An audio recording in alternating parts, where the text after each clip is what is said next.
Meskipun pemerintah telah meluncurkan program BPJS, namun tidak semua biaya operasi dapat ditutup secara penuh. Namun pasien BPJS dapat merujuk rumah sakit untuk operasi. Semua biaya medis tidak sepenuhnya ditanggung oleh BPJS dan RSMH, merupakan rumah sakit utama rujukan pasien BPJS.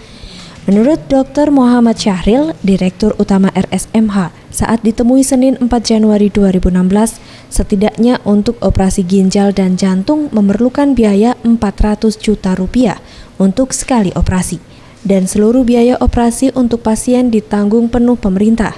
Dan pihak RSMH akan melaporkan untuk biaya yang kurang ke pemerintah bukan ke pasien. Hal ini dilakukan guna memberikan pelayanan maksimal kepada pasien pengguna BPJS.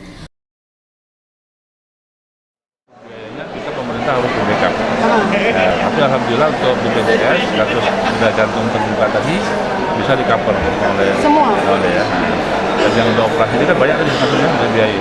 Cuma memang transplantasi ginjal itu yang masih biayanya kita harus untuk kekurangannya. Tapi nggak apa-apa, itu kan suatu awal.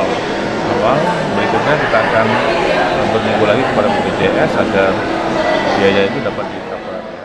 Untuk meningkatkan pelayanan RSMH pantas mendapatkan penghargaan CDI sebagai rumah sakit internasional dengan pelayanan terbaik, dan hal tersebut akan terus dikejar di tahun ini. Farel Dwi Satria, Septiawan Rizky, Sriwijaya TV.